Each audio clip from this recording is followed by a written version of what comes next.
Mon fils a plié mes affaires dans 2 valises en carton et m'a dit que j'encombrais sa vie. Il m'a envoyé dans un foyer d'aide sociale, convaincu de se débarrasser d'un vieux père inutile. Ce qu'il ignorait, c'est que ce bâtiment m'appartient. Chaque pierre, chaque couloir, chaque chambre. Je m'appelle Marcel Aubert. J'ai 79 ans. Je suis veuf depuis 6 ans, propriétaire depuis 42 ans et silencieux depuis toujours. Ce silence, on l'a confondu avec de la faiblesse. C'est l'erreur la plus coûteuse que mon fils ait jamais commise. Ce matin-là, c'était un jeudi de novembre, avec ce genre de ciel bas et blanc qui écrase les toits et rend les rues mornes dès l'aube. Je me levais à 6 heures, comme à mon habitude. Une habitude que 40 ans de travail avaient gravée dans mon corps bien plus profondément que n'importe quelle résolution. Je descendis à la cuisine de ma propre maison pour préparer mon café. Pas de capsule, pas de machine dernier cri. Du café moulu, une vieille cafetière en aluminium cabossé, et le silence du matin qui m'appartenait encore, pour quelques instants. J'entendis des pas à l'étage, des pas pressés, lourds, qui ne cherchaient pas à se faire discrets. Des pas de quelqu'un qui a décidé quelque chose et qui veut que vous le sentiez avant même qu'il entre dans la pièce. C'était Sébastien, mon fils unique. Il avait 44 ans, grand, les épaules larges comme il les avait depuis l'adolescence, avec ce visage qui ressemblait au mien dans ma jeunesse, mais qui avait pris, avec les années, une expression que je ne reconnaissais plus. Une expression de calcul permanent, d'impatience à peine masquée, de quelqu'un qui comptabilise en permanence ce qu'il donne et ce qu'il reçoit. Derrière lui venait Nadia, sa femme. Nadia. J'avais essayé de l'aimer dès le début. Vraiment. Quand Sébastien me l'avait présenté, il y a 11 ans, j'avais vu dans ses yeux une intelligence vive, une énergie que j'avais trouvée prometteuse. Mais l'intelligence sans la générosité ne produit que de la ruse. Et au fil des années, j'avais appris à mesurer l'étendue de la ruse de Nadia. Elle portait ce matin-là un peignoir en soie bordeaux, les cheveux relevés avec négligence, un téléphone à la main. Elle ne me regarda pas quand elle entra dans la cuisine. Elle s'arrêta au bord du carrelage, comme si le fait de s'approcher davantage l'aurait obligée à me reconnaître comme un interlocuteur valable. Sébastien posa 2 valises sur le sol de la cuisine. 2 valises. Les miennes. Enfin, les valises dont j'avais oublié l'existence, rangées depuis des années dans le débarras du premier étage. Des valises en toile usée, avec les coins éraillés, que j'avais utilisées pour la dernière fois quand Lucette, ma femme, était encore en vie et que nous partions en vacances sur la côte atlantique. « Papa », dit Sébastien. Il prit une grande inspiration, comme un homme qui récite un texte qu'il a répété. « On a trouvé une solution pour toi. » Je posai ma tasse. Je le regardais. « Une solution ?» répétai-je. « Le foyer Les Tilleuls, sur l'avenue Garibaldi. C'est propre, c'est encadré. Il y a du personnel soignant. Tu seras mieux là-bas qu'ici. » Il y eut un silence. Le genre de silence qui dure 3 secondes et qui contient 50 ans d'une relation entre un père et un fils. « Et ici, je gêne ?» dis-je. Ce n'était pas une question. Nadia leva les yeux de son téléphone pour la première fois. Elle eut ce sourire microscopique. Ce sourire de quelqu'un qui a gagné une partie et qui se retient de le montrer par simple décence de façade. « Ce n'est pas ça, » dit Sébastien, mais sa voix manquait de conviction. « C'est que la maison est grande, les travaux qu'on veut faire vont créer des perturbations, et puis… »« Je gêne, » répétai-je. Il se tut. Ce mot, gêné, flotta dans l'air de la cuisine que j'avais construite en 1987 avec mes propres mains, que j'avais carrelée un week-end entier avec mon beau-père Fernand, que j'avais peinte en blanc cassé parce que Lucette aimait la clarté. Ce mot tomba sur le carrelage comme quelque chose de lourd et de laid. J'aurais pu me mettre en colère. J'aurais pu élever la voix, rappeler les faits, les dates, les chiffres, les sacrifices. J'aurais pu leur dire que cette maison portait mon nom sur l'acte notarié depuis 1981 et que personne ne m'en avait fait cadeau. J'aurais pu leur dire beaucoup de choses. Mais j'avais appris, très tôt dans ma vie, que les mots jetés dans la colère ressemblent aux balles perdues. Ils blessent rarement celui qu'on vise et laissent des dégâts partout ailleurs. Je bus une gorgée de café. « Très bien, dis-je. » Sébastien parut décontenancé par ma réponse. Il s'était certainement préparé à une résistance, à des larmes peut-être, à des supplications que Nadia aurait regardées avec une patience glaciale. Mon acquiescement calme le désorienta. « Tu es d'accord ? Quand est-ce que le taxi vient ?» Il consulta sa montre avec ce geste nerveux qu'il avait depuis l'enfance quand quelque chose ne se passait pas comme prévu. « Dans 1 heure environ. Alors laisse-moi finir mon café. » Je me retournai vers ma tasse. Derrière moi, j'entendis Nadia murmurer quelque chose à l'oreille de Sébastien. Je n'en saisis que le ton. Soulagé, satisfait, pressé d'en finir. Je bus mon café lentement. Chaque gorgée avait le goût de tout ce que cette cuisine avait contenu. Les petits déjeuners avec Lucette, les goûters avec Sébastien enfant, les dimanches matins qui s'étiraient sans raison pressante. Les matins où la vie était simple et où la simplicité suffisait au bonheur. Puis je posai la tasse dans l'évier, je rinçai les mains et je montai préparer ce que Sébastien avait oublié de mettre dans les valises. Il avait emballé des vêtements au hasard. 2 pantalons de flanelle, des chaussettes dépareillées, 3 chemises dont une que je ne portais plus depuis 10 ans parce que le col était trop serré. Il avait oublié mon manteau en laine gris, celui que j'avais acheté chez un tailleur de Lyon l'année de mes 65 ans et que je portais encore avec fierté. Il avait oublié mes lunettes de rechange. Il avait oublié le carnet noir que je gardais depuis 30 ans dans le tiroir de ma table de nuit. Ce carnet, je le pris avant toute chose. C'est un carnet à couverture rigide, d'un noir légèrement passé, avec les angles cornés et les pages jaunies par le temps. Il contient des chiffres, des adresses, des dates, des noms, des numéros de compte, des références cadastrales. Il contient 40 ans de décisions silencieuses. Il contient ma vie réelle, celle que personne ne connaît. Je le glissai dans la poche intérieure de mon manteau gris, le manteau que je pris aussi, évidemment. Dans ma table de nuit, sous un faux fond que j'avais fabriqué moi-même à l'époque où je faisais encore de la menuiserie, se trouvait une enveloppe Kraft. Je la pris. Elle était épaisse, fermée par une attache en métal rouillé, avec mon écriture dessus. À ouvrir si nécessaire. Le moment était nécessaire. Je descendis sans me presser. Sébastien attendait dans l'entrée, les clés du taxi à la main. Non, pas les clés du taxi, son propre trousseau. Il comptait apparemment amener lui-même le taxi ou l'avait commandé via une application, comme il faisait pour tout, avec cette distance numérique qui lui évitait de regarder les choses en face. Nadia n'était plus là.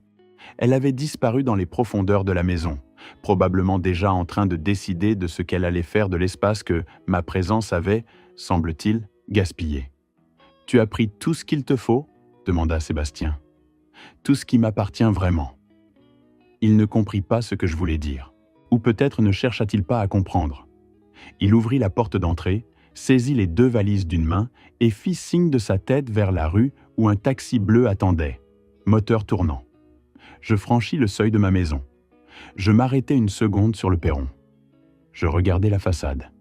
La façade que j'avais ravalement en 1999. Les volets en bois que j'avais peints moi-même en vert foncé parce que c'était la couleur préférée de Lucette, le rosier grimpant sur le côté gauche que Lucette avait planté le printemps de notre arrivée ici et qui avait grandi avec notre famille, saison après saison, jusqu'à atteindre la fenêtre du premier étage. Le rosier était toujours là. Il était en novembre, donc sans fleurs, juste une armature de branches brunes et épineuses. Mais je savais qu'en mai, il serait rouge vif, comme chaque année depuis 1981. Je me demandais si j'en verrais encore les fleurs depuis cette maison. Puis je me rappelais pourquoi cette question n'avait pas la réponse que Sébastien imaginait. Je descendis les 3 marches du perron et montai dans le taxi. Le chauffeur était un homme d'une 50aine d'années, corpulent, avec des poignets épais et une radio qui diffusait une émission sportive à volume modéré. Il me jeta un regard dans le rétroviseur, prit les valises que Sébastien lui tendait sur le trottoir, les mit dans le coffre et attendit que mon fils ferme la portière. Sébastien ne monta pas. Il se pencha à la vitre, qui était baissée de quelques centimètres. « Papa, c'est pour le mieux. Tu verras. » Il avait cette voix qu'on utilise avec les enfants ou avec les malades. Douce, ralentie, un peu fausse. « On viendra te rendre visite, le week-end. » Je regardais droit devant moi. « C'est ça. » La vitre remonta. Le taxi s'éloigna. Je regardais dans le rétroviseur latéral jusqu'à ce que la silhouette de Sébastien disparaisse dans le coin de la rue. Il n'agita pas la main. Il était déjà en train de regarder son téléphone. Le chauffeur me demanda l'adresse. Je lui donnai celle qui était écrite sur le papier que Sébastien m'avait tendu. Une feuille de papier blanc, avec l'adresse imprimée depuis une application. Foyer Les Tilleuls, 14 avenue Garibaldi, 3e étage, demandez Madame Bontemps à l'accueil. Le chauffeur hocha la tête. Il connaissait l'adresse. Je regardais la ville défiler par la vitre. Novembre avait dépouillé les platanes de leurs feuilles, et les trottoirs étaient jonchés de cette litière humide et brune qui colle aux chaussures et qui sent l'humus. Les gens marchaient vite, la tête dans les épaules, avec cette hâte des journées courtes où la nuit arrive avant qu'on ait fini de vivre la journée. Cette ville, je la connaissais dans ses moindres recoins. Pas comme un touriste connaît une ville, ou même comme un habitant de longue date. Je la connaissais comme quelqu'un qui en a tracé les lignes de fuite, qui en a lu les actes notariés, qui en a suivi les mutations cadastrales pendant 4 décennies. Je suis né ici, j'ai travaillé ici, j'ai bâti ici. Et pas seulement la maison des Magnolias, où Sébastien venait de me chasser. J'avais commencé comme ouvrier du bâtiment à 18 ans. Maçon, puis chef d'équipe, puis conducteur de travaux, puis directeur de chantier pour une petite entreprise que son patron, un homme nommé Gustave Ferret, vendait et achetait des immeubles avec la régularité d'un métronome. C'est de Gustave Ferret que j'ai appris ce que l'école ne m'avait jamais appris, que l'argent dormait dans les murs, que le vrai capital était le foncier, et que la discrétion était la première vertu de ceux qui construisaient vraiment quelque chose. Gustave m'avait pris sous son aile, non pas par générosité, mais parce qu'il avait reconnu en moi quelque chose d'utile. Une mémoire précise, une capacité à repérer la valeur cachée dans des bâtiments que les autres voyaient comme des ruines, et surtout ce silence que ma mère, une femme économe de mots, m'avait transmis comme un héritage de survie. Quand Gustave était mort d'une crise cardiaque en 1988, son fils n'avait pas voulu reprendre l'affaire. Il était avocat à Paris et considérait la gestion immobilière comme une activité de petits bourgeois provinciaux. Il avait vendu l'entreprise à un groupe régional. Mais avant de vendre, il avait proposé à ses employés de racheter certains actifs minoritaires à des prix très en dessous du marché. C'était une façon pour lui de se débarrasser de la paperasse. J'avais réuni tout ce que j'avais. J'avais emprunté le reste. J'avais acheté 3 immeubles que personne ne voulait. Un entrepôt en périphérie, un immeuble de bureau en centre-ville avec un problème d'humidité au sous-sol et un ancien hôtel en façade secondaire qui avait fermé faute de clients. L'entrepôt, je l'avais loué à un transporteur. L'immeuble de bureau, j'avais fait traiter l'humidité avec un professionnel que j'avais trouvé moi-même et je l'avais loué à un cabinet médical. L'ancien hôtel, j'avais patienté. Pendant que j'attendais que la valeur de l'ancien hôtel monte, j'avais continué à travailler comme salarié, à payer mes impôts, à élever Sébastien, à vivre dans la maison des Magnolias comme un homme dont les revenus dépendaient d'un salaire mensuel. Lucette savait. Lucette avait toujours su. C'est elle qui avait relu mes contrats, qui avait co-signé mes emprunts, qui avait tenu les comptes dans un grand cahier bleu qu'elle rangeait dans l'armoire de notre chambre. Sébastien, lui, n'avait jamais su. Ce n'était pas un secret par malveillance, c'était un secret par prudence. J'avais vu, chez d'autres familles, ce que produisait la révélation prématurée d'un patrimoine. L'attente, le calcul, la paresse de ceux qui savent qu'ils hériteront et qui cessent de construire leur propre vie en attendant d'hériter de celle des autres. Je voulais que Sébastien construise sa vie par lui-même. Je voulais qu'il développe sa propre dignité. Ce qu'il avait construit à la place, c'était une dépendance à l'apparence. Un appartement trop grand pour ses revenus, des vacances trop loin pour son budget, des voitures trop chères pour ce que son entreprise de conseil produisait réellement. Et une femme, Nadia, qui avait l'instinct des prédateurs pour repérer les richesses cachées, mais pas encore la patience de chercher au bon endroit. Le taxi ralentit. Nous approchions de l'avenue Garibaldi. Je regardais par la vitre gauche. Je reconnus le bâtiment de loin. La façade en pierre de taille ocre, les balcons en fer forgé avec leurs garde-corps ouvragés, la marquise en verre et métal au-dessus de l'entrée principale. J'avais racheté ce bâtiment en 2003, lors d'une vente aux enchères que peu de monde avait remarquée. Son ancien propriétaire, un promoteur marseillais, avait fait faillite après une opération immobilière hasardeuse sur la côte. Le bâtiment avait été mis en gérance pendant 3 ans, puis vendu aux enchères à un prix qui ne reflétait pas sa valeur réelle. Moi, je connaissais sa valeur réelle. Je le savais parce que j'avais passé 2 week-ends à inspecter chaque appartement, chaque gaine technique, chaque dalle de parquet, avant de faire ma mise. Je savais que la charpente était saine, que les fondations tenaient bon, que les murs porteurs n'avaient pas bougé depuis la construction en 1921.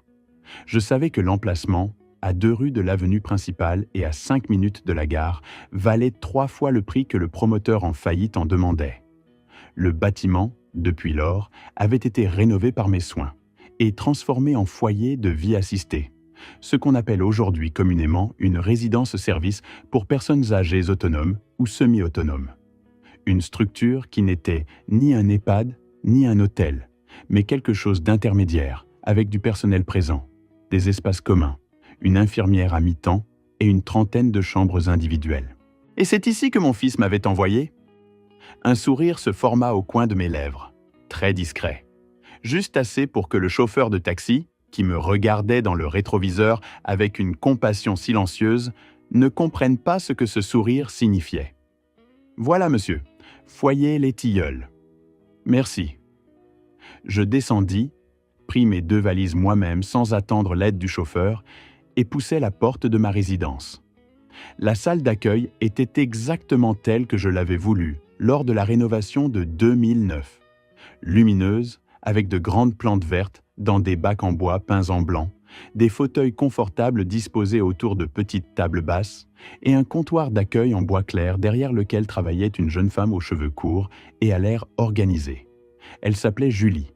Je l'avais embauchée 2 ans auparavant sur recommandation de Dominique Marchand, le directeur de gestion que j'avais choisi pour administrer la résidence au quotidien.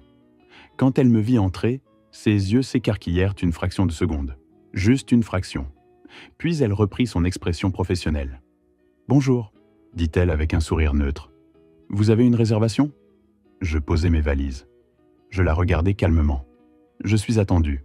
Sébastien Aubert a appelé hier pour réserver une chambre. » Julie consulta son écran. « Aubert ? Oui, chambre 8 au 2e étage. » Elle hésita. « Vous êtes… » Marcel Aubert. Nouveau silence imperceptible. Elle connaissait ce nom. Elle savait exactement qui était Marcel Aubert. Mais elle était professionnelle et discrète, qualités pour lesquelles je l'avais précisément choisie, et elle ne dit rien qui aurait pu trahir ce qu'elle savait. « Je vais vous montrer votre chambre. Dans un moment. D'abord, est-ce que Dominique est là ?» Julie hésita. « Monsieur Marchand, oui, il est dans son bureau. Vous souhaitez le voir ?» « Je crois que oui. » Elle décrocha le téléphone intérieur. Je l'entendis parler à voix basse. Un silence. Puis elle raccrocha et me dit que Dominique Marchand me rejoindrait dans 5 minutes dans la salle de réunion au fond du couloir. Je pris mes valises et me dirigeai vers la salle de réunion. La salle était petite et fonctionnelle. Une table ovale en bois, 6 chaises, une bibliothèque avec des classeurs numérotés, une fenêtre qui donnait sur la cour intérieure. Je connaissais cette cour. J'avais fait planter les 4 tilleuls qui lui donnaient son nom au printemps 2010. Ils avaient bien pris. Leur tronc avait maintenant une bonne circonférence, solide et régulier. Dominique Marchand entra 2 minutes plus tard. C'était un homme d'une 50aine d'années, mince, avec des lunettes carrées et des cheveux poivre et sel. Il avait travaillé pendant 20 ans dans une grande chaîne hôtelière avant de venir me trouver via un cabinet de recrutement. C'était quelqu'un de rigoureux, de loyal, et qui avait compris dès le début la nature particulière de son employeur. Il referma la porte derrière lui, me regarda avec une expression qui mêlait la surprise et quelque chose de plus complexe, une sorte de consternation discrète, celle de quelqu'un qui comprend la situation sans qu'on ait besoin de tout lui expliquer. « Monsieur Aubert ?»« Dominique ?» Il tira une chaise et s'assit en face de moi. Il ne me demanda pas pourquoi j'étais là avec 2 valises. Il ne fit pas semblant de ne pas savoir. Il y avait entre nous, depuis des années, une économie de mots qui signifiait le respect mutuel. « Votre fils a appelé hier, dit-il simplement. Pour réserver la chambre 8. » Je sais. Il a précisé que... Il s'arrêta. Il choisit ses mots avec soin. Que vous aviez besoin d'un cadre plus adapté à votre âge. Je m'approchai légèrement de la table. Et vous avez accepté la réservation? J'ai suivi la procédure habituelle. Il marqua une pause, mais je dois admettre que j'ai trouvé la situation un peu... particulière. Particulière est un mot généreux. Il ôta ses lunettes, les posa sur la table. Regarda ses mains un instant, puis releva les yeux vers moi. « Qu'est-ce que vous souhaitez que je fasse ?» Je sortis le carnet noir de ma poche. Je l'ouvris à la page que je cherchais, une page couverte de ma petite écriture serrée avec des numéros et des références. Je fis tourner le carnet vers lui et pointai une ligne du doigt. « Je veux que les choses continuent exactement comme elles sont. La chambre 8 est disponible ? Oui. Je vais y installer mes affaires. Je vais y vivre comme n'importe quel résident. Je ne veux pas que le personnel soit informé de ma situation. Pas encore. » Dominique me regarda. « Vous avez une raison particulière ? » « Plusieurs. » Il hocha la tête lentement. C'était un homme intelligent. Il comprenait sans avoir besoin de l'intégralité du tableau. « Très bien. » Il se leva, remit ses lunettes. « Je vais demander à Julie de vous accompagner. La chambre 8 a été préparée ce matin. » Bien. Je me levai à mon tour. « Une dernière chose ? » « Oui ? Mon fils ou sa femme appellent dans les jours qui viennent pour prendre des nouvelles. Vous leur dites que tout se passe très bien, que je suis installé et que je m'adapte parfaitement. » Dominique Marchand eut un sourire très bref, très discret. Je transmettrai le message. La chambre 8 se trouvait au 2e étage, dans l'aile gauche du bâtiment. C'était une chambre que je connaissais bien. J'avais personnellement supervisé sa rénovation lors du chantier de 2009. Grande fenêtre donnant sur la rue, plancher en chêne clair, mur peint dans un blanc très légèrement crème qui ne fatiguait pas les yeux, salle de bain attenante avec une douche à l'italienne et des barres d'appui en inox que j'avais exigées non pas par convention administrative, mais parce que j'avais vu trop d'accidents dus à des salles de bain mal conçues. Ce que les gens ne comprennent pas toujours quand on leur parle d'un bâtiment qu'on possède, c'est qu'on ne le possède pas de la même façon qu'on possède une paire de chaussures ou une voiture. Un bâtiment, on l'habite en quelque sorte même quand on n'y vit pas. On connaît ses angles morts, ses courants d'air, les heures où la lumière entre différemment selon les saisons. On sait quelle porte ferme bien et laquelle résiste un peu quand l'air est humide. On sait où le plancher craque et pourquoi. Parce qu'on a choisi le bois, parce qu'on a supervisé la pose, parce qu'on était là quand les artisans posèrent des solives et qu'on leur avait dit, ce jour-là, d'utiliser un bois bien séché plutôt que d'aller vite. Ce bâtiment, je le connaissais dans ce sens-là. Je savais que la chambre 8 avait une légère inclinaison vers l'est. Imperceptible pour qui n'en savait rien, mais réelle, due à un tassement différentiel du sol qui datait des années 1950. J'avais fait étudier ce tassement par un géotechnicien lors du rachat, en 2003, et il m'avait assuré qu'il était stabilisé depuis longtemps et ne présentait aucun risque structurel. Je savais que la chambre 8 était la plus calme du 2e étage parce qu'elle était séparée de l'escalier par 2 autres chambres et que le mur qui donnait sur la rue était en pierre de taille épaisse qui absorbait bien les bruits extérieurs. Je savais qu'en été, l'ensoleillement l'après-midi chauffait légèrement la pièce, mais que la fenêtre, orientée plein est, était déjà dans l'ombre dès 14 heures. C'était une bonne chambre. Si j'avais dû choisir parmi toutes les chambres du bâtiment laquelle était la plus agréable à habiter, j'aurais peut-être choisi celle-là. Julie me laissa devant la porte avec ma carte magnétique. Je posai mes 2 valises sur le lit. Je les ouvris. Je regardais ce que Sébastien avait rassemblé à la hâte. La chemise trop petite, les chaussettes dépareillées, les pantalons de flanelle qui sentaient vaguement la naphtaline du débarras. Il avait également mis, sans que j'aie compris pourquoi, un vieux chapeau de pluie en plastique jaune que je ne portais jamais et que j'avais certainement rangé là lors d'un ménage de printemps il y a 10 ans. Je mis la chemise trop petite et le chapeau jaune de côté. Du manteau en laine gris que j'avais récupéré moi-même, je sortis le carnet noir et l'enveloppe Kraft. Je les posai sur la table de nuit. Puis je m'assis dans le fauteuil près de la fenêtre. La rue en bas était calme. Un homme promenait un chien. Une femme poussait un landau. Un livreur sur un vélo cargo s'arrêtait devant la boulangerie d'en face. La vie ordinaire de novembre. avec sa lumière grise et son rythme tranquille. Je n'étais pas triste.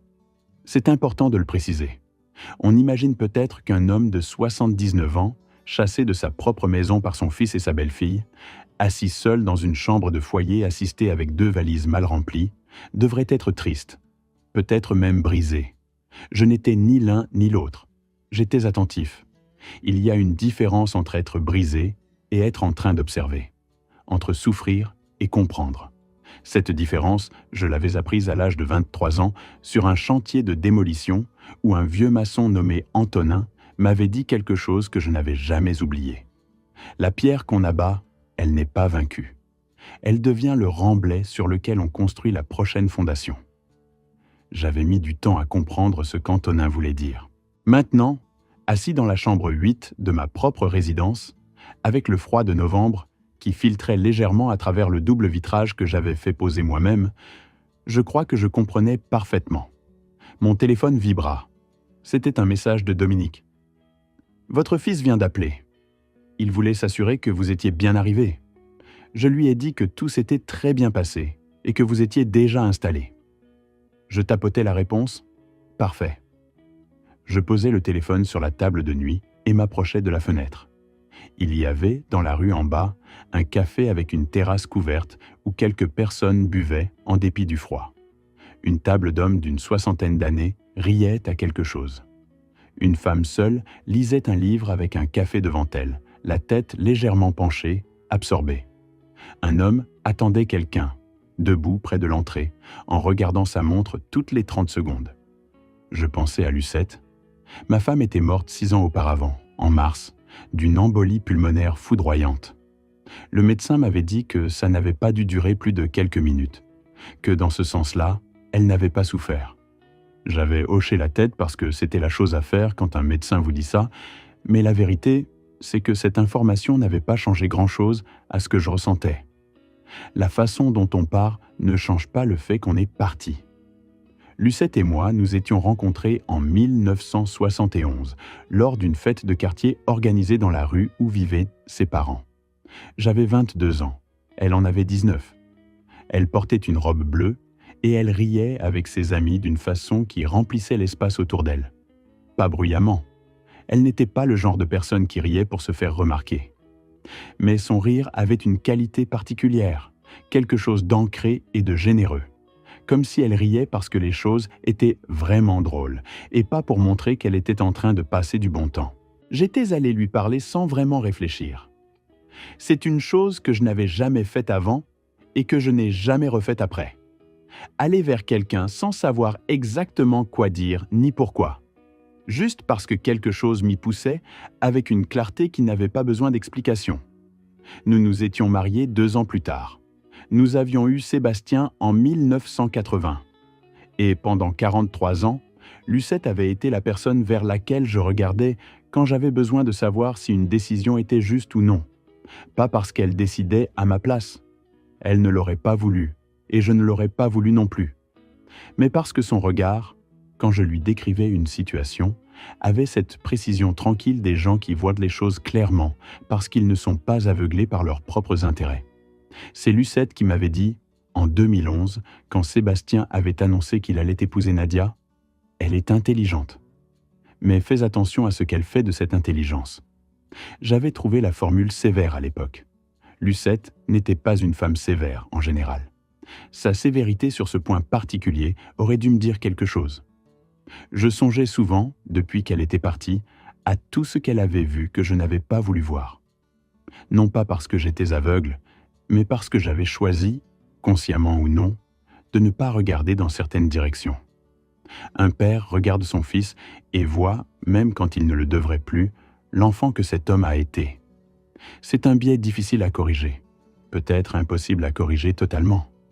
Lucette, elle, voyait les gens tels qu'ils étaient devenus. Elle me manquait dans ces moments-là. Dans tous les moments, à vrai dire. Mais particulièrement dans ceux-ci, où j'aurais voulu lui dire ce qui s'était passé et entendre ce qu'elle en pensait avec ses mots directs et sans ornement. Je me retournai vers la table de nuit. À l'intérieur se trouvaient plusieurs documents que j'avais préparés au cours des 6 derniers mois.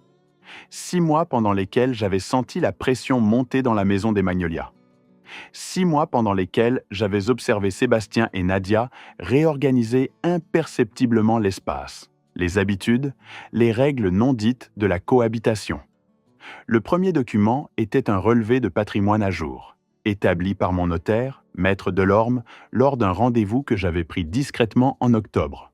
Ce relevé listait l'intégralité de mes biens immobiliers avec leurs estimations actuelles, leurs charges, leurs revenus locatifs annuels et leurs hypothèques, inexistantes pour la plupart, puisque j'avais remboursé mes derniers emprunts en 2018.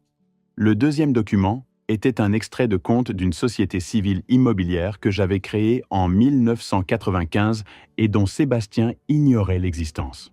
Le troisième était une copie de mon testament, rédigé en 2019 et modifié 2 fois depuis lors.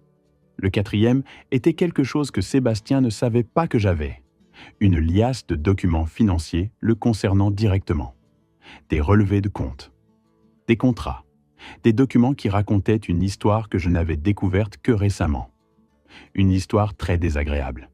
6 mois avant ce jeudi de novembre, j'avais eu un rendez-vous chez Maître Delorme pour la mise à jour annuelle de mes affaires. C'était une routine que je maintenais depuis 20 ans. Chaque printemps, je faisais le point avec mon notaire pour vérifier que tout était en ordre, que rien n'avait bougé sans que je le sache, que mes dispositions testamentaires correspondaient toujours à ma volonté réelle. Maître Delorme était un homme d'une 60aine d'années, discret, précis, avec ce regard habituellement imperscrutable des hommes qui ont passé leur vie à lire des documents que d'autres auraient de préférer que personne ne lise. Il m'avait reçu dans son bureau à l'odeur de vieux papier et de café fort, et avait posé sur la table devant moi un dossier plus épais qu'à l'habitude. « Il y a quelque chose que vous devez voir », m'avait-il dit.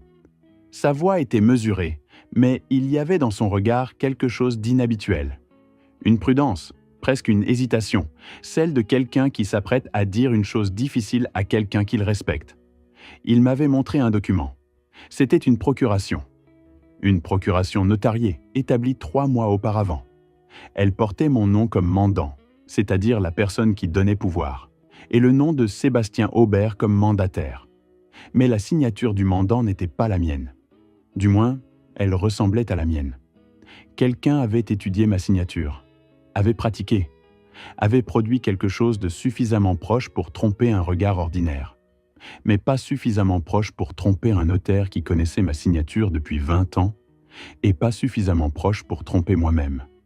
Cette procuration, m'avait expliqué Maître Delorme avec la précision d'un chirurgien, a été déposée auprès d'un confrère à l'autre bout de la ville. Elle autorise votre fils à agir en votre nom pour toute opération concernant vos biens immobiliers, y compris les cessions, les hypothèques et les transferts de propriété. Je me souviens d'un silence très long, pendant lequel j'avais regardé le document sans bouger. Puis j'avais dit « Est-ce qu'elle a été utilisée ?» Maître Delorme avait ouvert le dossier à une autre page. Pas encore. Mais une procédure a été enclenchée pour une hypothèque sur la maison des Magnolias. La demande de prêt a été déposée auprès d'un établissement de crédit. Le montant demandé est de 240 000 €. 240 000 €. Sur ma maison. Sur la maison que j'avais payée intégralement 40 ans auparavant. Quand a été déposée cette demande ? Il y a 6 semaines. 6 semaines. Sébastien avait préparé ce coup depuis au moins 6 semaines. Peut-être plus. Je restais calme. Pas parce que je ne ressentais rien, mais parce que laisser transparaître ce qu'on ressent devant une trahison, c'est lui donner de l'avance sur vous. « Qu'est-ce qu'on peut faire ?» avais-je demandé. Maître Delorme avait soulevé ses lunettes sur son front dans ce geste caractéristique qui signifiait qu'il réfléchissait à une question sérieuse. Plusieurs choses. D'abord, bloquer la demande de prêt, ce qui est simple puisque la procuration est fausse. Ensuite, déposer une plainte pour faux en écriture et usage de faux, ce qui est un délit pénal. J'avais réfléchi un long moment. Non, pas encore. Maître Delorme m'avait regardé par-dessus ses lunettes. « Je veux d'abord comprendre, » avais-je dit. « Je veux comprendre l'étendue de ce qu'il a fait. Est-ce que ça s'arrête là, ou est-ce qu'il y a autre chose ?» Maître Delorme avait posé les mains à plat sur son bureau. Un geste que je lui connaissais depuis 20 ans et qui signifiait qu'il allait me dire quelque chose d'encore plus difficile que ce qu'il venait de dire.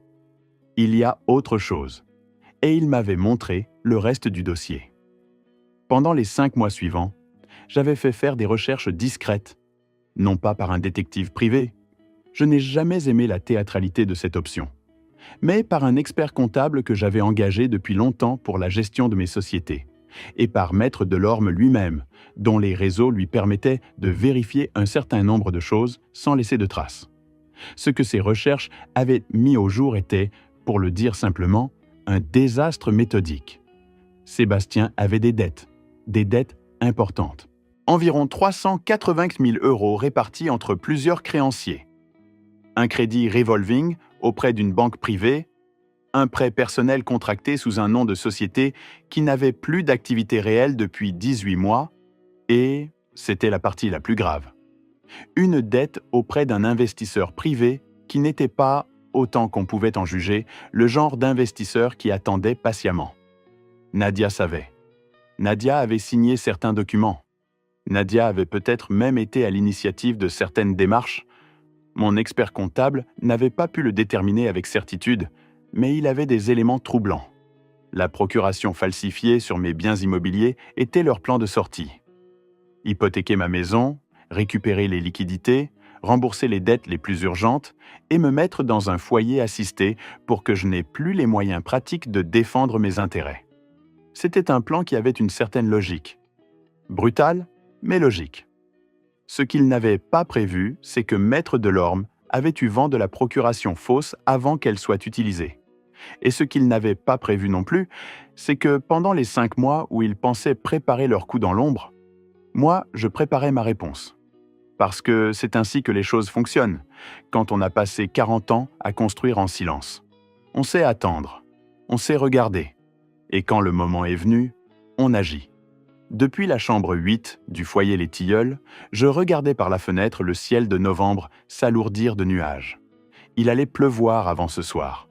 Je pris mon téléphone et composai le numéro de Maître Delorme. Il décrocha à la 2e sonnerie. « Monsieur Aubert, je m'attendais à votre appel. Je suis installé. » Silence de 2 secondes. Puis, « Je vois. On peut passer à la phase suivante. » « Très bien, je ferai ce que nous avons convenu. » Je raccrochai. Puis j'appelai un autre numéro, celui d'un homme que Sébastien ne connaissait pas, mais dont le nom apparaissait dans plusieurs des documents que j'avais dans mon enveloppe Kraft. Ce nom était Laurent Vidal. Laurent Vidal était l'investisseur privé à qui Sébastien devait 180 000 €. Je l'avais rencontré pour la première fois 2 mois auparavant. Pas en tant que père de Sébastien, en tant que Marcel Aubert, propriétaire foncier. Je l'avais contacté par l'intermédiaire de mon expert comptable sous prétexte d'un projet de cession d'immeuble. C'était suffisant pour obtenir un rendez-vous avec quelqu'un comme Vidal, qui cherchait constamment à faire fructifier son argent dans la pierre. Le rendez-vous avait eu lieu dans un café discret du quartier des Jacobins. Vidal était un homme d'une 40aine d'années, trapu, avec des mains larges et un regard direct qui pesait les gens sans se cacher de le faire. C'était quelqu'un qui avait de l'argent, pas de la vieille fortune, mais de l'argent gagné par lui-même, à la dure, et qui avait développé ce flair des autodidactes pour les situations qui sentent le vent tourner. Nous avions parlé de l'immeuble fictif pendant 20 minutes, puis j'avais posé mon café et dit « Vous connaissez Sébastien Aubert ?» Vidal s'était immobilisé. « C'est mon fils », avais-je ajouté. Long silence. Vidal m'avait regardé avec ce mélange de méfiance et de curiosité que les gens ont quand ils essaient de comprendre où vous voulez en venir avant de décider si c'est une bonne ou une mauvaise surprise. « Il me doit de l'argent ?» avait-il dit finalement. « Je sais. 180 000 €. Avec les intérêts depuis 18 mois, c'est maintenant davantage. » Vidal avait eu ce mouvement de tête des gens qui ne nient pas un fait quand c'est inutile. « Et vous êtes là pourquoi ? » Parce que mon fils a l'intention d'hypothéquer ma maison pour vous rembourser et plusieurs autres créanciers à l'aide d'une procuration qu'il a fabriquée sans mon accord. Vidal avait cligné des yeux. Pas de la surprise feinte, de la vraie surprise, celle qui arrive quand une information change brutalement l'image qu'on avait d'une situation. Je ne savais pas ça. Je sais que vous ne saviez pas. Nouveau silence. Et vous me dites ça parce que je vais racheter votre créance. Vidal avait mis plusieurs secondes à répondre. Puis, vous voulez racheter la dette de votre fils. Oui, à sa valeur nominale plus les intérêts courus. Je vous ferai un virement dans les 48 heures, avec un accord notarié de cession de créance. Pourquoi? J'avais regardé par la fenêtre du café la rue mouillée de cette fin d'octobre. Parce que je préfère que mon fils me doive de l'argent à moi plutôt qu'à vous. C'est moins compliqué pour tout le monde. Et parce que ça me donne un levier que je n'aurais pas autrement. Vidal avait souri. Un sourire franc, presque admiratif, de quelqu'un qui reconnaît une manœuvre bien construite. Et vous n'avez pas peur que votre fils refuse de vous rembourser à vous aussi? Mon fils, avais-je répondu, va avoir d'autres préoccupations. L'accord avait été signé 2 semaines plus tard. Laurent Vidal avait cédé sa créance contre Sébastien pour 187 000 €, 180 000 de principal et 7 000 d'intérêt. Il avait également, dans le cadre de notre accord, accepté de me communiquer les documents signés par Sébastien lors de la souscription initiale. Ces documents se trouvaient dans l'enveloppe Kraft. Parmi eux, il y avait quelque chose que même Vidal semblait ne pas avoir mesuré à sa juste valeur. Un formulaire par lequel Sébastien s'était engagé à garantir le remboursement du prêt sur les biens immobiliers de la succession Aubert. Ce qui signifiait que Sébastien avait engagé mon patrimoine, le mien, pas le sien, comme garantie d'un prêt contracté à son nom, sans jamais me demander mon accord. Sans cette garantie, le prêt de Vidal n'aurait probablement jamais été accordé. Ce que Sébastien avait fait, en d'autres termes, s'apparentait à une escroquerie. Pas une erreur de jugement, pas une imprudence, une escroquerie délibérée. Je gardai ces documents dans l'enveloppe Kraft. Je les refermai soigneusement. Je les remis dans la poche intérieure de mon manteau. Puis, je descendis dîner au réfectoire commun du foyer Les Tilleuls, parce que j'avais faim. Et que même dans les moments de grande gravité, un homme de 79 ans a besoin de manger. Je vécus 8 jours au foyer Les Tilleuls. 8 jours comme n'importe quel résident. Je prenais mes repas en commun, je lisais dans le salon du rez-de-chaussée. Je sortais marcher le matin malgré le froid de novembre. Je parlais avec les autres résidents. Les résidents. Des hommes et des femmes entre 70 et 85 ans. Des gens avec des histoires, des vies entières condensées dans des chambres de 18 mètres carrés. Roger, 74 ans, ancien instituteur de village, qui lisait 2 journaux par jour et commentait l'actualité avec une précision que beaucoup de journalistes professionnels lui auraient enviée. Henriette, 80 ans, veuve d'un pharmacien, qui cultivait des géraniums sur son rebord de fenêtre avec une patience et une tendresse que je trouvais bouleversantes. André, 77 ans, ancien chauffeur de camion, qui regardait les courses automobiles sur sa tablette et qui riait de bon cœur pour des raisons qu'on ne comprenait pas toujours. Des gens que leur famille avait, pour diverses raisons, laissés là.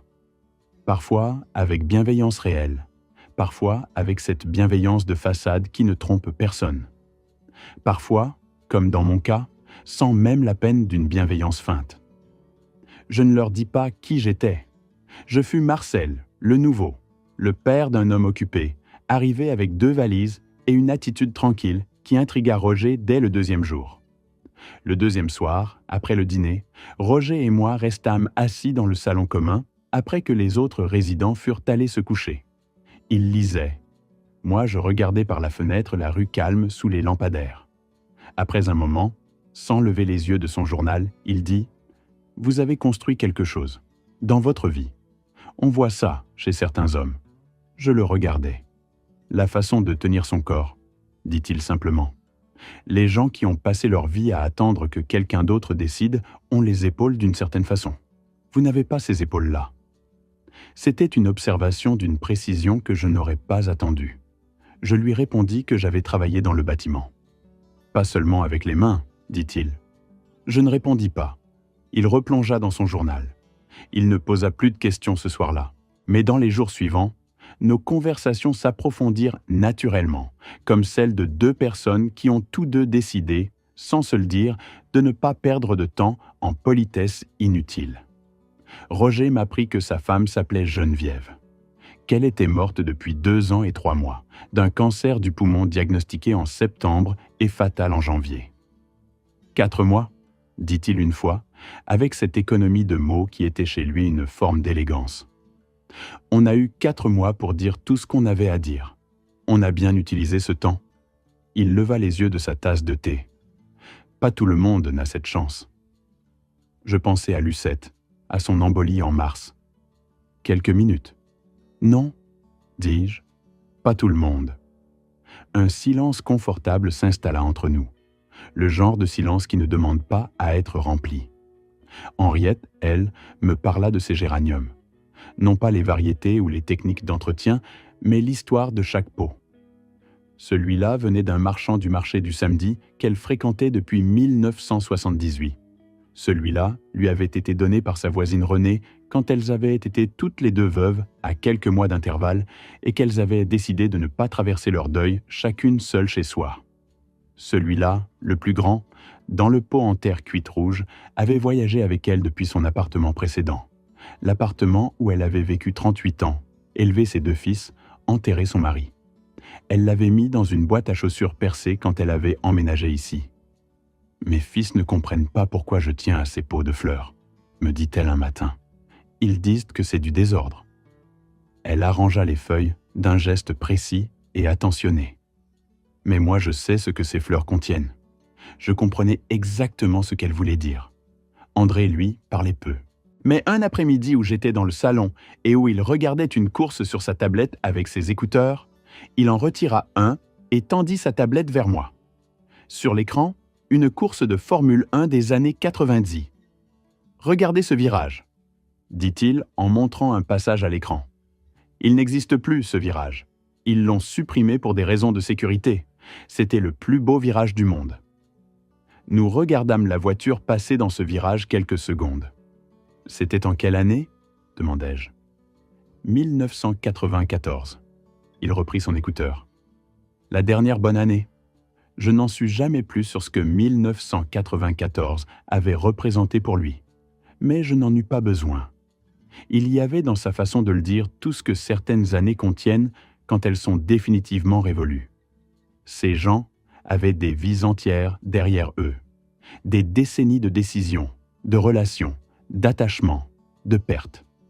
Ces vies méritaient d'être regardées avec respect, non pas avec cette pitié condescendante que les familles et parfois le personnel soignant expriment parfois sans s'en rendre compte. Cette pitié qui dit, en substance, « Vous avez vécu, c'est fini. Maintenant, il s'agit seulement de gérer le reste du temps. » Non, ce n'était pas fini. Roger pensait encore avec une vivacité que beaucoup de gens de 40 ans lui auraient enviée. Henriette cultivait encore avec une précision et une passion inentamées. André écoutait encore le son des moteurs avec une qualité d'attention qui n'était pas de la nostalgie, mais de l'amour pour quelque chose de bien fait. Ces gens n'avaient pas besoin de pitié. Ils avaient besoin d'espace, de temps, d'interlocuteurs à leur hauteur. Dois-je l'être ? Il réfléchit. La plupart des nouveaux le sont, pendant au moins 1 semaine. Je suppose que je suis une exception. Il hocha la tête, pas tout à fait convaincu, mais suffisamment respectueux de ma vie privée pour ne pas insister. Le 4e jour, Nadia appela, pas pour me parler. Elle appela Dominique Marchand pour prendre des nouvelles de l'adaptation de son beau-père. Dominique me rapporta fidèlement la conversation. Nadia avait voulu savoir si je créais des difficultés, si j'avais manifesté de l'hostilité envers le personnel, si j'avais menacé de partir. Ce que ces questions disaient était transparent. Elle voulait savoir si j'avais compris la situation et si je m'y étais résigné, ou si au contraire j'avais conservé assez de lucidité et d'énergie pour représenter un problème. Dominique lui avait répondu que je m'adaptais très bien, que j'étais cordial avec tout le monde et que je semblais en bonne forme. Ce qui était vrai, absolument vrai. Le 5e jour, Sébastien lui-même appela. Pas pour me parler non plus, du moins pas d'abord. Il appela Dominique pour vérifier que tout était en règle au niveau administratif et pour demander si un accompagnement médical avait été évalué. Dominique professionnel jusqu'au bout, lui répondit que l'infirmière de la résidence avait effectué le bilan d'entrée standard et que je ne présentais aucune indication nécessitant une prise en charge médicale particulière. Il a l'air... Comment ? Avait demandé Sébastien. Dominique avait fait une courte pause, assez courte pour ne pas paraître délibéré. Il a l'air serein. Je sus, en entendant ce compte-rendu, que cette réponse avait produit un certain inconfort de l'autre côté du fil. La sérénité n'est pas ce qu'on attend d'un homme qu'on vient de chasser de chez lui. La sérénité implique que soit il n'a pas compris la situation, soit il la maîtrise mieux qu'on ne le pensait. Sébastien et Nadia, j'en étais certain, penchaient pour la première hypothèse. Ils avaient tort. Le 6e jour, je retournai voir Maître Delorme. Je ne pris pas de taxi cette fois. Je marchais. Le temps était devenu sec et mordant, avec ce froid clair de novembre qui donne aux rues un aspect découpé, presque irréel, où chaque façade, chaque silhouette et chaque arbre nu se détachent sur le ciel avec une précision inhabituelle. Le bureau de Maître Delorme se trouvait dans le quartier historique, dans une rue pavée qui montait légèrement vers la place de la cathédrale. La plaque en laiton à l'entrée portait le nom de l'étude depuis 1962. J'avais poussé cette porte pour la première fois en 1981, à 28 ans, pour l'acte d'achat de la maison de Magnolia. Et je n'avais jamais changé de notaire depuis. Maître Delorme m'attendait. Son bureau était ordonné comme toujours, avec le dossier Aubert ouvert sur la table, la carafe d'eau et 2 verres, et cette atmosphère de permanence et de fiabilité que les bons notaires savent créer et conserver. Tout est prêt, me dit-il, après les salutations d'usage. Il m'indiqua une chaise. Les assignations peuvent partir demain matin si vous donnez votre accord. Donnez-moi encore 2 jours. Il hocha la tête. Vous attendez quelque chose en particulier ? Je veux voir s'ils font une tentative sur les comptes. Maître Delorme ouvrit la bouche, puis la referma. C'était sa façon de signifier qu'il avait une question, mais qu'il la gardait pour lui par respect de ma stratégie. Après une seconde, il dit simplement « Très bien, dans 2 jours alors ». Je rentrai à pied au foyer sous le ciel de novembre. Le 7e jour, ils firent la tentative. C'est mon expert comptable, Thierry Achard, qui m'appela à 7 heures du matin. Thierry était un homme méticuleux, d'une 40aine d'années, qui gérait les finances de mes sociétés depuis 15 ans avec une précision d'horloger. Il avait mis en place, à ma demande, un système d'alerte sur les comptes et les actes concernant mes biens. Dès qu'une transaction sortait de l'ordinaire, ou qu'une démarche administrative touchant à mon patrimoine était enregistrée quelque part, il en était informé en moins de 2 heures. Monsieur Aubert. Sa voix avait cette tension des gens qui parlent vite parce qu'ils ont une information importante et qu'ils ne savent pas encore comment vous allez la prendre. La procuration fausse vient d'être déposée à l'étude Rossignol. L'étude Rossignol.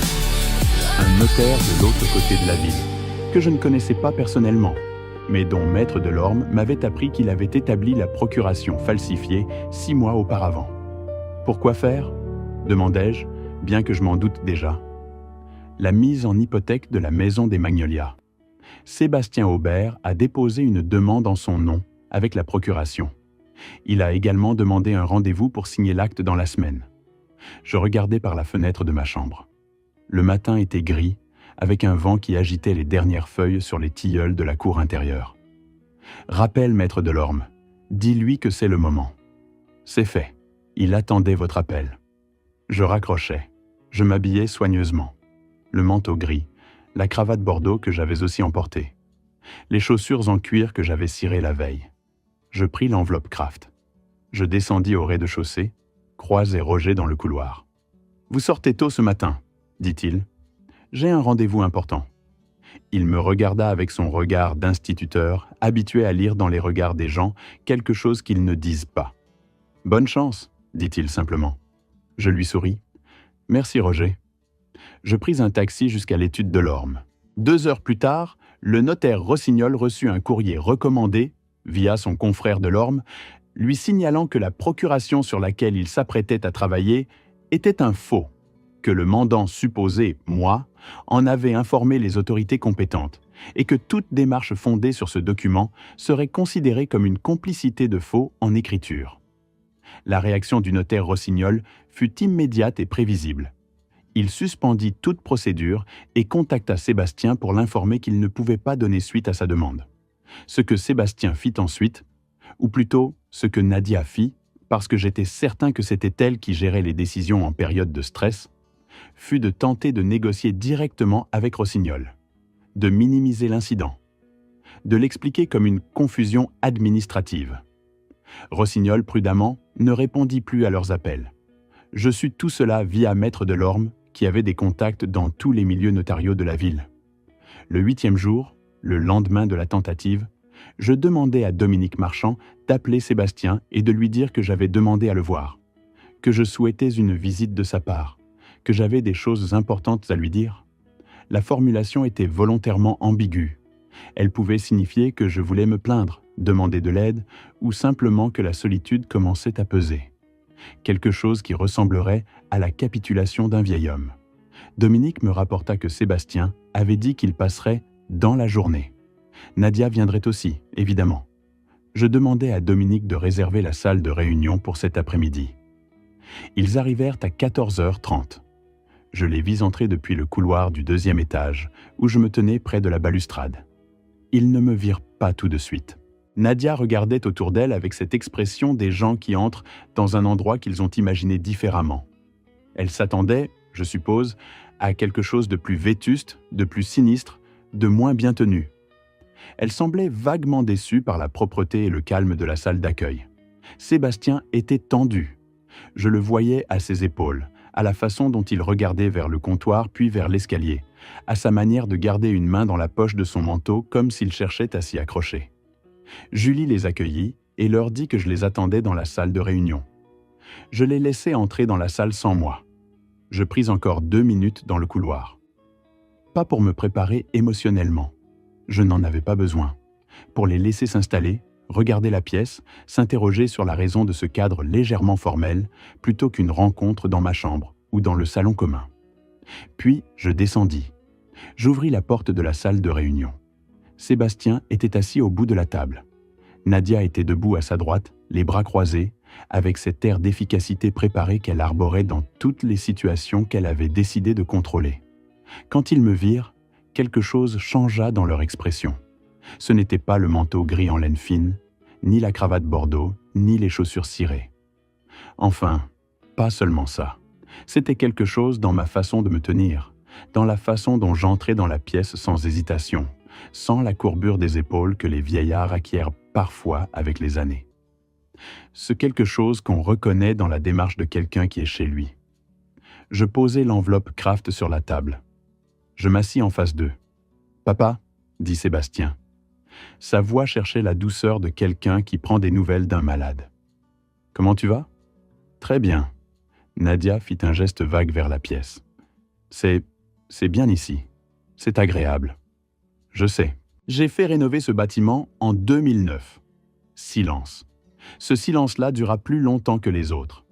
Nadia se leva d'un demi-centimètre, involontairement, comme quelqu'un dont les muscles se contractent sous l'effet d'une information inattendue. Sébastien battit des paupières. « Qu'est-ce que tu veux dire ?» dit Sébastien. J'ouvris l'enveloppe Kraft. J'en sortis, méthodiquement, un document après l'autre. L'extrait du registre foncier. L'acte de propriété de la SCI. Les comptes de la résidence. Je les posai sur la table face à eux. « Ce bâtiment m'appartient, » dis-je. Comme les 6 autres immeubles de la ville. Comme la maison des Magnolias, évidemment.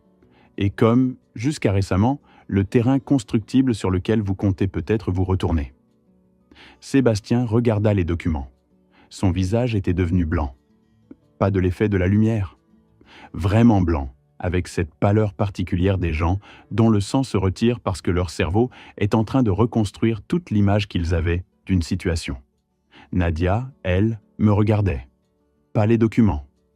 Moi. Ses yeux avaient changé. L'expression calculatrice était toujours là, mais derrière elle se lisait quelque chose que je n'avais jamais vu sur son visage auparavant. La peur. « Papa » commença Sébastien. « Je parlerai, » dis-je. Ma voix était calme. Pas froide, calme. Il y a une différence. La froideur est de la colère retenue.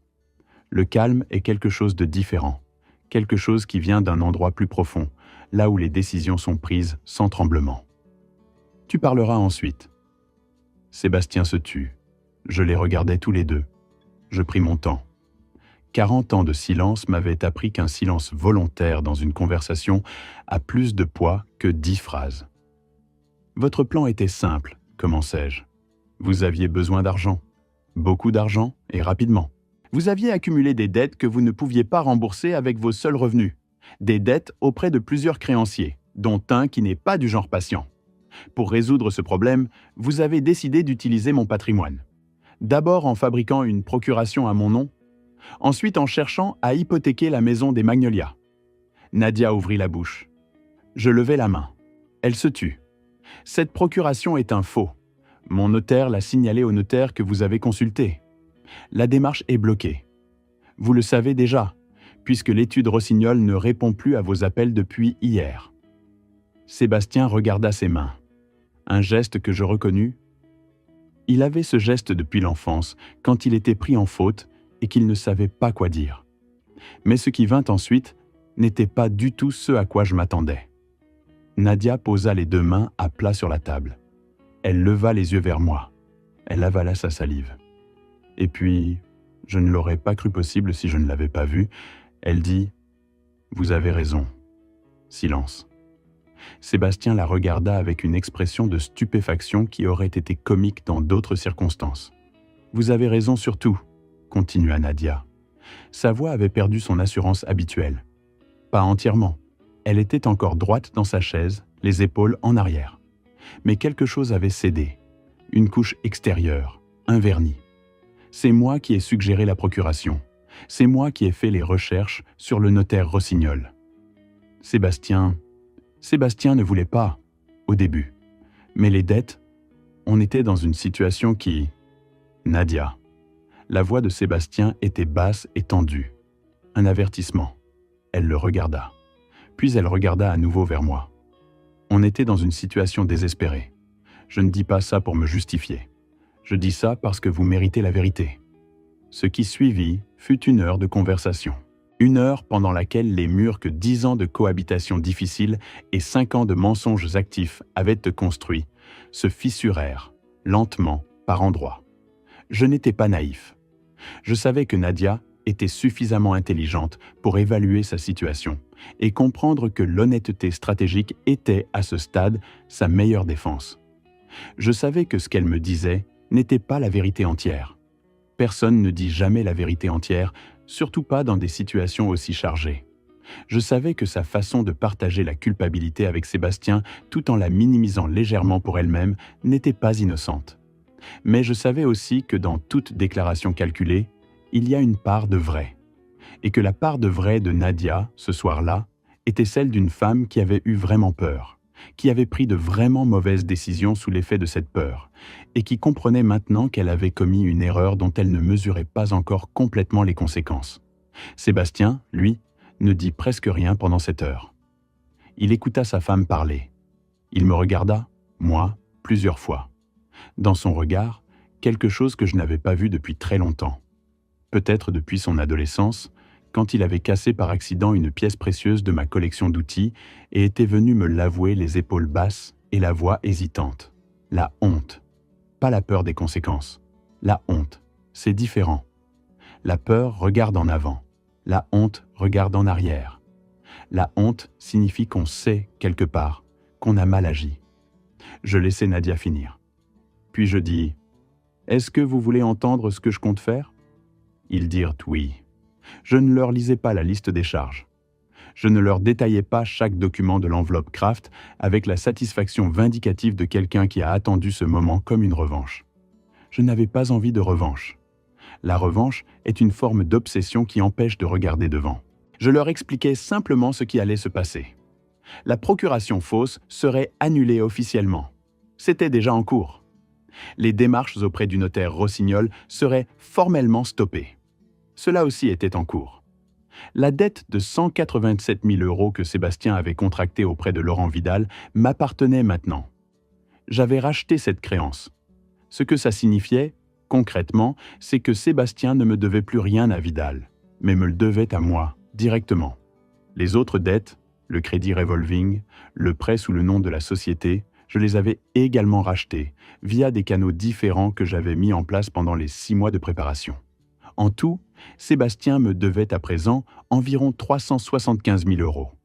Nadia avait les lèvres légèrement serrées en entendant ce chiffre. Sébastien ne réagit pas. Je leur expliquai ensuite ce que je n'avais pas l'intention de faire. Je n'avais pas l'intention de déposer plainte pour faux en écriture.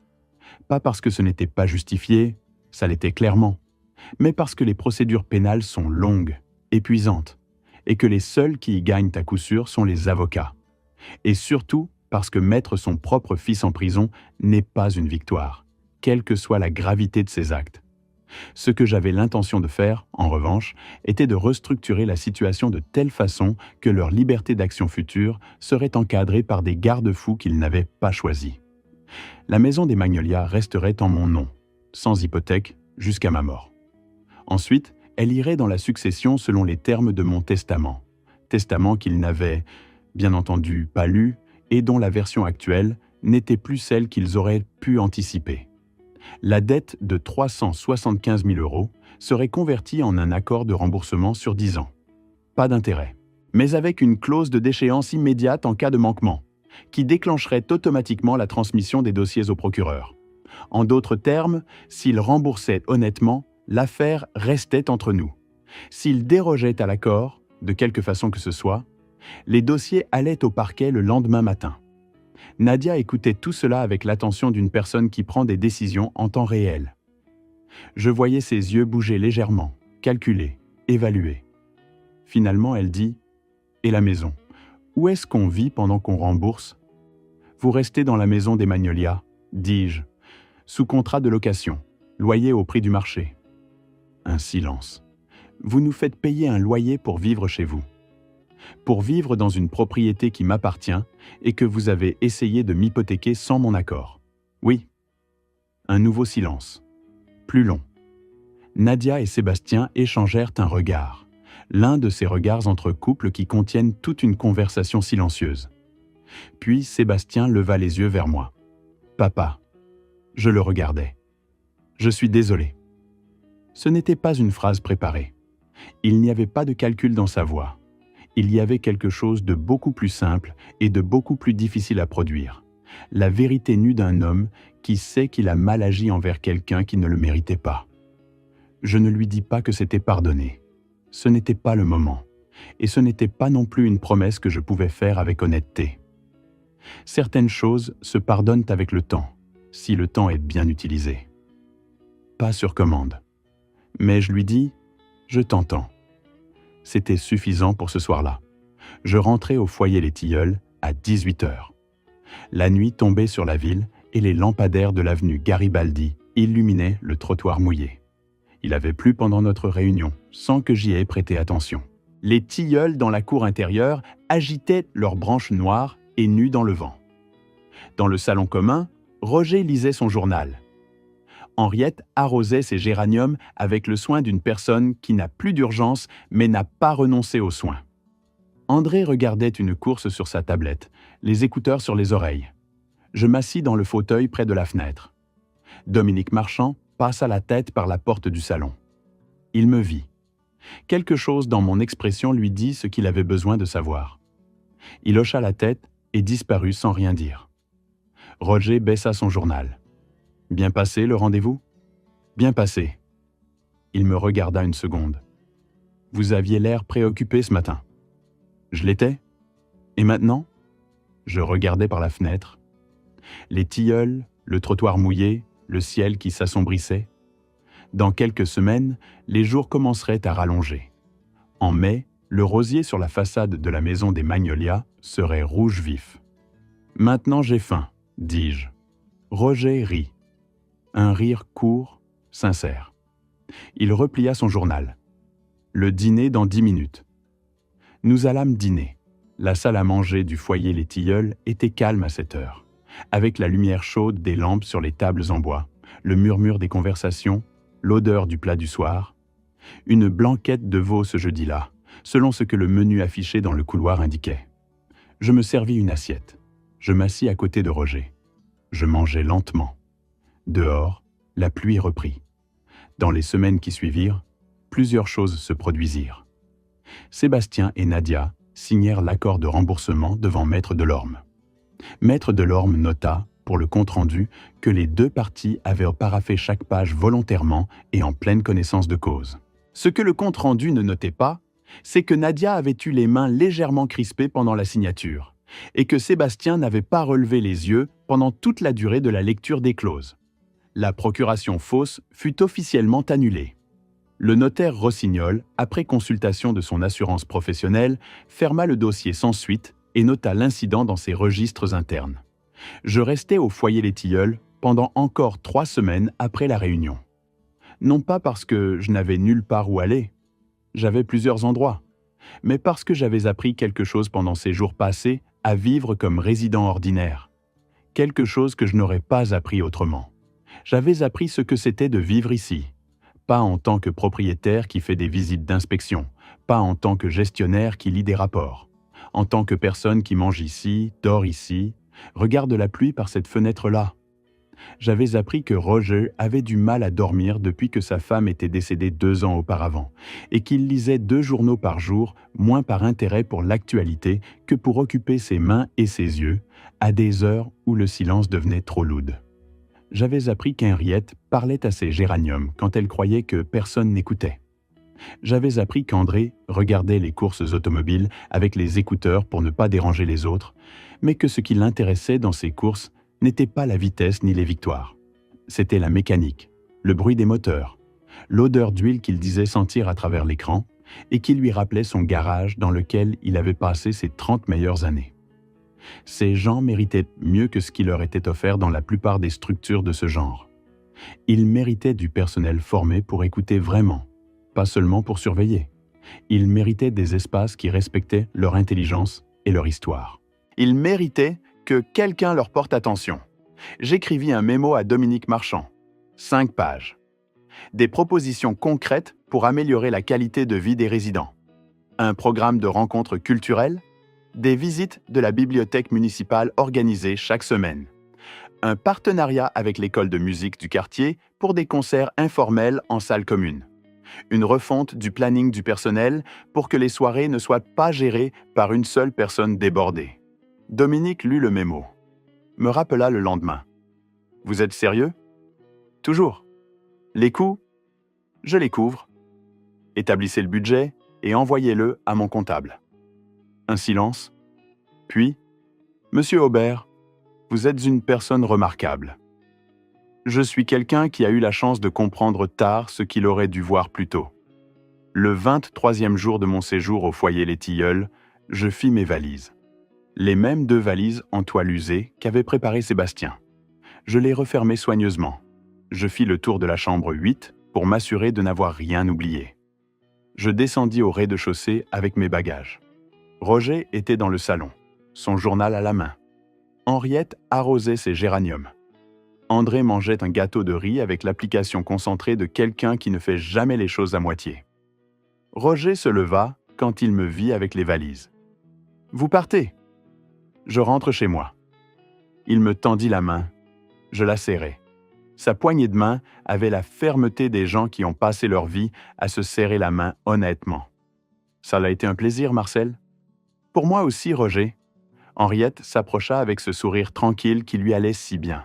« Revenez nous voir. »« Je reviendrai. » Et André, sans lever les yeux de son gâteau de riz, leva la main dans un salut bref et sincère. Je pris le taxi. Je rentrai à la maison des Magnolias. La maison était silencieuse quand j'y arrivais.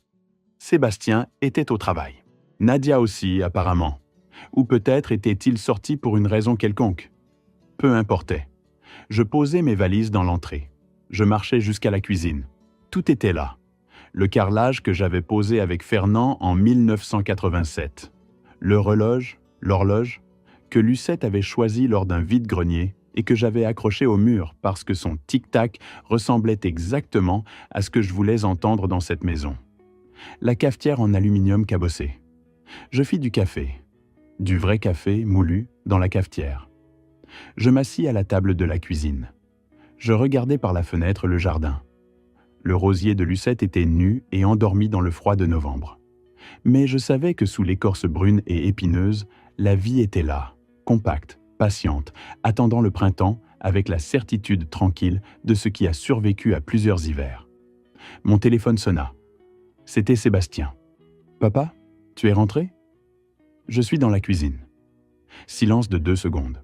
« On rentre ce soir. On peut dîner ensemble si tu veux. » Je regardais le jardin. Je pensais à Lucette. Je pensais à Roger qui lisait son journal pour occuper ses mains dans le silence des nuits sans elle. Je pensais à ce qu'on avait et à ce qu'on perdait et à ce qu'on pouvait, si on était prudent, reconstruire. « Je ferai une soupe, dis-je. Si vous rentrez avant 19h. » Nouveau silence. Plus court. « D'accord, avant 19h. » Il raccrocha. Je finis mon café. Je pris mon manteau gris sur le porte-manteau de l'entrée. Je sortis dans le jardin. Je m'approchai du rosier de Lucette. Je posai la main sur une branche. Elle était froide et rugueuse, avec ses petites épines qui piquaient légèrement à travers la laine de mes gants. 40 ans que ce rosier grimpait sur cette façade. 40 ans de printemps et d'hiver. 40 ans de mains qu'il avait taillées, arrosées, regardées. En mai, il serait rouge vif. Je le savais avec certitude. Comme je savais beaucoup de choses sur ce qui dure et ce qui passe, sur ce qu'on construit dans le silence et ce qu'on finit par devoir défendre à voix haute, sur la différence entre être vieux et être fini. Je rentrais dans la maison. J'avais une soupe à faire. Je m'appelle Marcel Aubert. J'ai 79 ans. Je suis veuf depuis 6 ans et propriétaire depuis 42. Mon fils m'a mis dans 2 valises et envoyé dans un foyer d'aide sociale parce qu'il pensait que j'encombrais sa vie et que j'étais trop vieux et trop effacé pour défendre ce qui m'appartenait. Il avait tort sur les 2 points. Mais ce que j'ai retenu de ces 23 jours au foyer Les Tilleuls, ce n'est pas la satisfaction d'avoir eu raison. Ce n'est pas la liste des choses que j'ai pu reconstruire ou corriger, ou remettre à leur place. Ce que j'ai retenu, c'est Roger, et Henriette, et André, et la blanquette de veau du jeudi soir, et le bruit de la pluie sur le toit de l'aile gauche, et la lumière basse du matin dans la chambre 8, et les tilleuls de la cour intérieure qui poussaient depuis 2010 et qui, en mai, sentiraient comme ceux qui poussaient dans le jardin de mon enfance. J'ai retenu que vieillir n'est pas une défaite, que le silence n'est pas de la faiblesse, que 40 ans de travail discret peuvent peser plus lourd que 40 ans de bruit et d'agitation, et que parfois, quand quelqu'un vous chasse d'un endroit en croyant vous diminuer, il vous envoie exactement là où vous aviez besoin d'aller pour comprendre quelque chose d'essentiel. Mon fils a des dettes envers moi. En argent, d'abord. Et en confiance, surtout. Ces 2-là se remboursent différemment. L'argent, ça se rembourse avec des virements mensuels et des signatures chez le notaire. La confiance, ça se rembourse avec du temps, avec de la cohérence, avec des gestes qui correspondent aux paroles et avec des paroles qui correspondent à la réalité. Il y a une chose que je n'ai dite à personne, pas même à Maître Delorme, pas même à Dominique Marchand. Le soir où Sébastien et Nadia étaient venus dans la salle de réunion, après leur départ, je m'étais assis seul dans cette pièce pendant un long moment. Les documents étaient encore sur la table.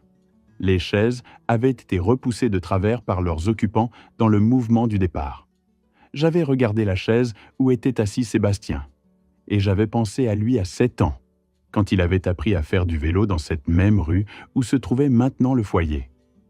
Je l'avais tenu par le porte-bagages pendant la moitié de l'après-midi, courant à côté de lui, et puis à un moment, je l'avais lâché sans le lui dire. Il avait pédalé 10 mètres, 20 mètres, s'était retourné pour voir si je le tenais encore, et avait failli tomber de surprise en réalisant que je n'étais plus là. Il était revenu vers moi en courant, le vélo abandonné sur le trottoir. « Tu m'as lâché. Tu pédalais tout seul. » Il m'avait regardé. 7 ans, les genoux égratignés de toutes les tentatives précédentes, les yeux grands ouverts entre la colère et la fierté. « J'aurais pu tomber. Mais tu n'es pas tombé. » Il avait réfléchi une seconde. Puis il était retourné chercher le vélo. Ce soir-là, dans la salle de réunion, j'avais pensé à ce moment. Pas avec nostalgie, ou pas seulement. Avec l'interrogation de quelqu'un qui essaie de comprendre où quelque chose a déraillé, et à quel point il a lui-même sa part dans ce déraillement. Peut-être que je l'avais lâché trop tôt dans d'autres domaines. Peut-être que j'avais confondu le silence avec l'enseignement, la discrétion avec la transmission. Peut-être qu'en ne lui disant jamais ce que je construisais, en pensant le protéger de l'attente et de la paresse, je l'avais aussi privé d'un modèle, d'une façon de voir comment on construit les choses, lentement, honnêtement, pierre par pierre. Je ne sais pas. À 79 ans, on arrive rarement à des certitudes sur ces questions-là. On arrive à des formulations provisoires, à des hypothèses qui tiennent jusqu'à ce qu'une nouvelle information les fasse chanceler. Ce que je sais avec certitude, c'est que j'aurais dû lui parler davantage. Pas de l'argent, de ce qui compte, de la façon dont on fait les choses, de ce que Gustave Ferret m'avait appris, de ce qu'Antonin le maçon m'avait dit sur les pierres qu'on abat et les fondations qu'on construit dessus, des choses qui ne s'apprennent pas dans les livres et que les pères ont la responsabilité de dire, même quand le dire est difficile et que le silence est plus confortable. C'était peut-être ça, ma vraie dette. Nous verrons. En attendant, le rosier est toujours là. En novembre, il est nu et épineux et patient. En mai, il est rouge vif. C'est suffisant. Pour aujourd'hui, c'est suffisant. Merci d'avoir écouté mon histoire. Si elle t'a touché, laisse un like, écris en commentaire ce qui t'a le plus parlé et abonne-toi à la chaîne. Beaucoup d'autres histoires arrivent. Ce n'est pas la fin de la mienne, c'est seulement le début de quelque chose de meilleur.